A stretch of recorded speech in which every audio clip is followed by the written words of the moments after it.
Hey YouTube, this is PokeDad, and today I've got a response video to a question that was asked in my comment section.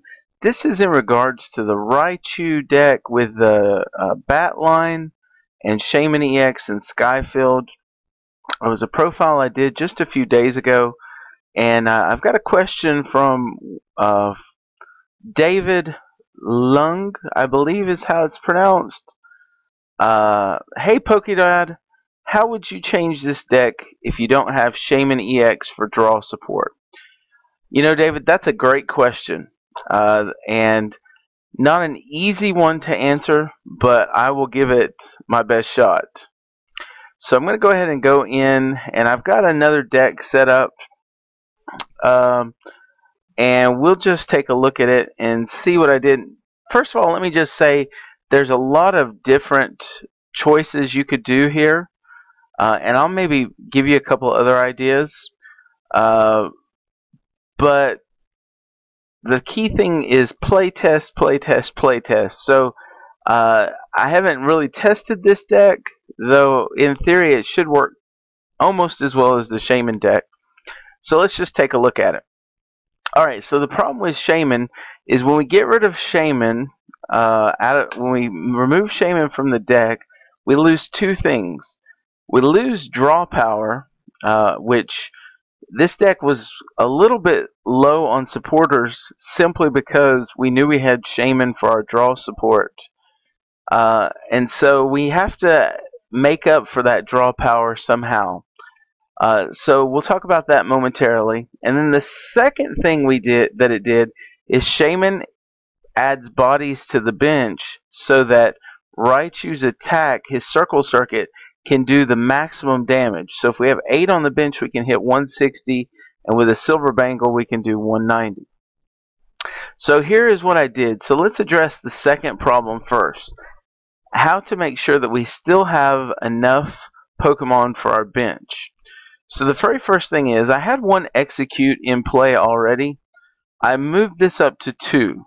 Now this Execute, if you remember, has the propagation ability. And so if they bump the stadium, or if they knock out the Execute, so we want to play with our Skyfield to get 8 on the bench.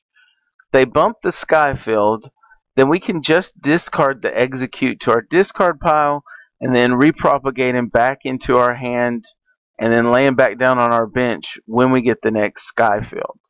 So we had one in the deck, now we're playing 2 of those.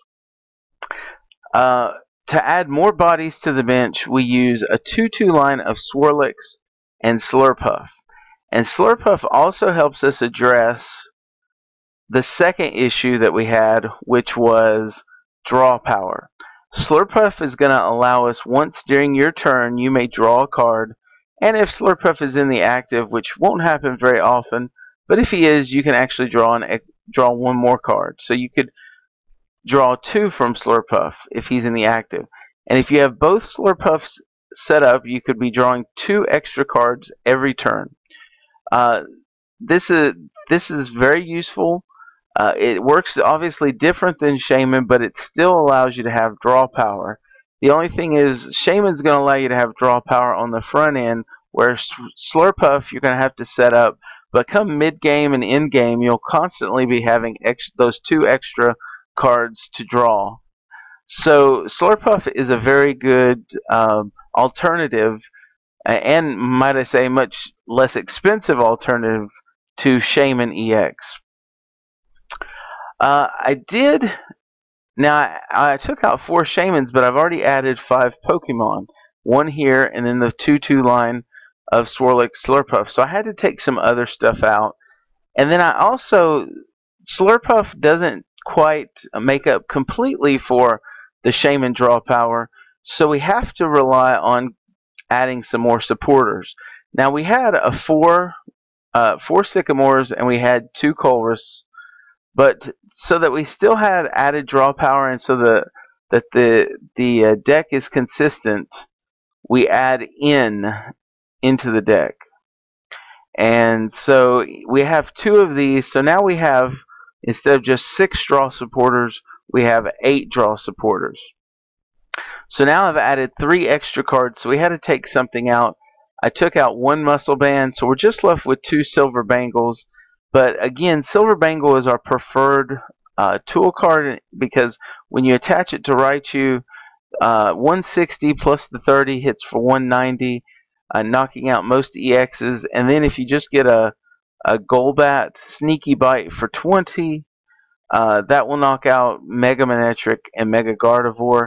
And if you get a 190 plus a Crobat Surprise Bite, you're now knocking out Mega Gallade, Mega Latios, and the 220 range. 2 Sneaky Bites, 230 range, a Sneaky Bite, and a Surprise Bite, and you're in the 240 range. So now you're knocking out Primal Kyogre and Primal Groudon. So we just reduced this to just 2 instead of a muscle band and 2 silver bangles. We just played the 2 silver bangles now. I did have to remove 1 repeat ball and 1 ultra ball. And since we're not necessarily needing to get Shaman out like we did before, we can use the ultra balls and the repeat balls for stuff that we do need. So now we can get the Swirlix to set up the Slurpuff line. We can get the bats out a little bit faster, and we can search for Pikachu much sooner than having to go straight for Shaman. So David, this is my idea. This is probably how I would at least begin testing a deck without Shaman. Let me just give you a couple other alternatives though. I know some people that have added extra attackers into the deck increase their draw support even more. So they might remove the Swirlix and Slurpuff, maybe add Acrobike, maybe add a higher line of N or Colress, or maybe even if they get desperate, add Shauna or Professor Birch in there. They might also add roller skates to help with the draw support, and then they would add attackers. Some of the instances might be Eviltal EX, which gives you a different type, and of course, if you do that, you're going to need to run extra dark energy, so you're going to have to get rid of something else. Another alternative that would work just with the double colorless and could help you get set up a little bit easier, so it would give you more time to get your bench, is Seismitoad EX. You could attach the double colorless, maybe put 2 Seismitoads in, attach the double colorless, and then use Quaking Punch, which will item lock your opponent. Now it's only going to hit for 30. However, it should give you a couple turns to get the rest of your bench set up so that you can get the Raichu ready for the Circle Circuit attack. Anyway, David, I hope that helps you out. Those are just a few ideas I have. Let me know what you think. And anybody else that gets a chance to watch the video, tell me your thoughts on it. Anyway, guys, this is PokeDad signing off. Have a great day. Bye.